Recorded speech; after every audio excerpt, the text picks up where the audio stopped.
कोणाला रेकॉर्डिंग करायची तर करा, नाही तर नका करू. आवाज घालू नका हा भाऊ.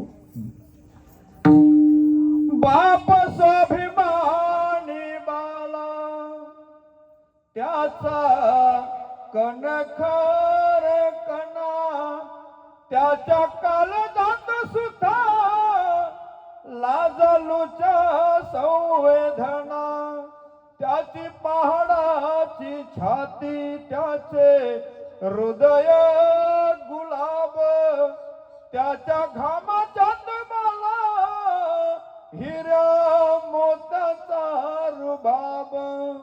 बाप तलवार ढाल, बाप पेटती मशाल, बाप जागतो म्हणून घर झोपतो खुशाल.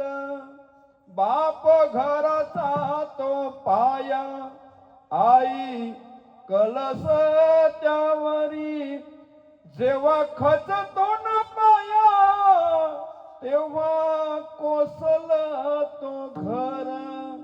उलाढाली करतो हा बाप फक्त घरासाठी, शिव्या शाप या जगाचे बाप घेतो सारे माथी.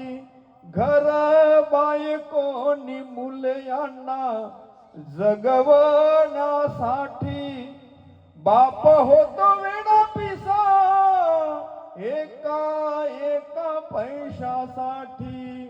बाप म्हणजे जणू की वाल्या कोल्याची जमात, ज्याच्या पापामध्ये कोणी नाही वाटेकरी होत.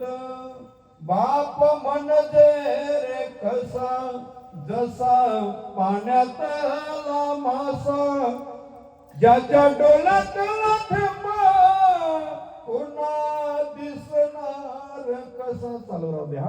जसा पाण्यामध्ये मासा कोणाला रडताना दिसत नाही, तसा आपला बाप मुली बालेंच्या लग्नाकरिता कर्ज बाजारी होतो, उलाढाल्या करतो. भाजीपाला लावून बाबांनी लहानाचे मोठे केले, उलाढाली केली मुलींच्या करिता, पण कधी लग्नामध्ये रडताना बाप दिसला नसेल रामदास बाबा.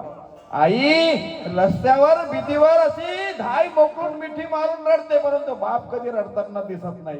मग बाप रडत नाही का? बापही रडतो, परंतु तो एकटाच रडतो. खोलीमध्ये जातो, कडी लावतो आणि ढसा ढसा एकटा रडतो, सर्वांच्या समोर रडत नाही बाप. तो बाप मुलीवाळींच्या करिता अश्रू साठवतो, तो बाप असतो. बाप साठवी तो अश्रू, वाट पाहे त्या क्षणाची, जन्मभराचे रडतो लेक जाताना सासरी.